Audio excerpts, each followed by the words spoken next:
সমিতির উক্ত প্রতিবাদ সমাবেশে আমাদের লক্ষ্মীপুর আইনজীবী সমিতির দীর্ঘ সিনিয়র অ্যাডভোকেট বারের সম্মানিত সভাপতি জনাব মোহাম্মদ রফিকুল্লাহ সাহেব ইতিমধ্যেই প্রতিবাদ সমাবেশে এসে উপস্থিত হয়েছেন।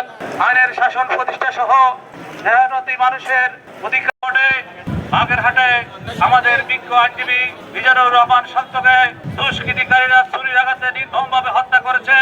আমরা এই হত্যার প্রতিবাদে আজকে লক্ষ্মীপুরের সমস্ত আইনজীবীবৃন্দ আজকে এই হত্যার ন্যায় বিচার। বসুন্ধরা ডায়াপেন্ট এখন আরো উন্নত। এই hot air through top sheet দ্রুত শোষণ করে সোনামণিকে দেয় কোমল অনুভূতি। নিশ্চিত করবার লক্ষ্যে যারা এই ঘটনার সহিত জড়িত আছে অচিরেই তাদেরকে গ্রেফতার করে আইনের আওতায় নিয়ে আসে দৃষ্টান্তমূলক শাস্তি তাদের দাবি করছি। আজকে আমরা সোচ্চারভাবে সবাই ঐক্যবদ্ধ হয়ে এই হত্যাকাণ্ডের প্রতিবাদ এবং তীব্র নিন্দা জানাচ্ছি।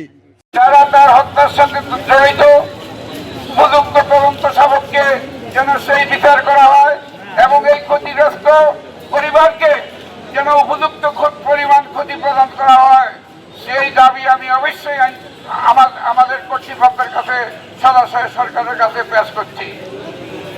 আমরা এই আইনজীবীদের পক্ষে আমরা অনেক সময় দেখি যে বিভিন্ন কারণে আমরা শুধু কোর্টের দিনেও অনেক ক্ষেত্রে আমরা লাঞ্ছিত হই অপর পক্ষের দুষ্ট প্রকৃতির লোক দ্বারা। এই বিষয়গুলি যেন আমাদের প্রতিহত হয়, এই দাবি জানিয়ে আমি আজকের এই প্রতিবাদ সভায় আমার সংক্ষিপ্ত বক্তব্য শেষ করলাম।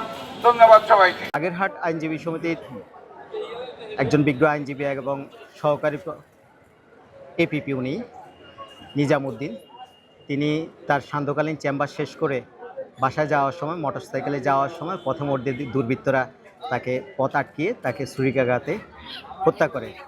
আজকে 2 দিন হয়ে গেছে, এখনও কোনো হত্যাকারীকে প্রশাসন গ্রেপ্তার করতে পারেনি। আগামী 24 ঘন্টার মধ্যে যেন এই আইনজীবীর হত্যাকারীকে গ্রেপ্তার করা হয়। আমরা আইনজীবী সুরক্ষা আইন চাচ্ছি, যেটা হলো আমরা চাচ্ছি আমরা এই জিনিসটা আজকে উত্থাপিত দাবি না। আমরা 2023-2024 সালেও আমরা এই বিষয়ে আমরা দাবি তুলেছি। আমরা এই আইনজীবী সমিতির আইন অঙ্গনে আমরা মানববন্ধনও করেছি, কিন্তু সেটা সরকার বা কোনো পক্ষ কোনোভাবে ভ্রূণক্ষেপ করেনি। এরপরে দেখেছেন চিটাগাংয়ের ঘটনা, আজকে বাগেরহাটের ঘটনা, 2 জন আইনজীবীকে নৃশংসভাবে হত্যা করা হয়েছে। আমাদের একজন বন্ধু কলিগ, যিনাকে বাগেরহাটের আইনজীবী, যিনাকে সন্ত্রাসীরা বাসায় ফেরার পথে ওনাকে সন্ত্রাসীরা ছুরিকাঘাত করে তাকে হত্যা করেছে।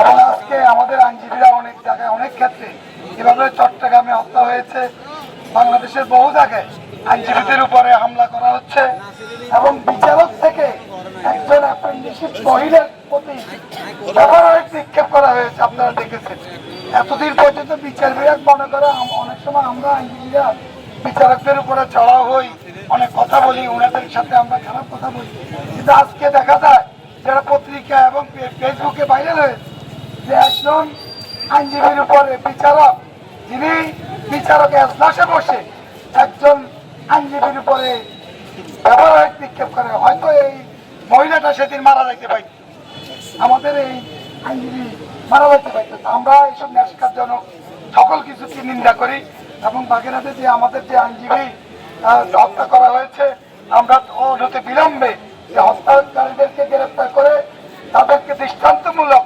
শাস্তির আওতায় এনে বিচার ব্যবস্থা বিচার করার আহ্বান জানাই।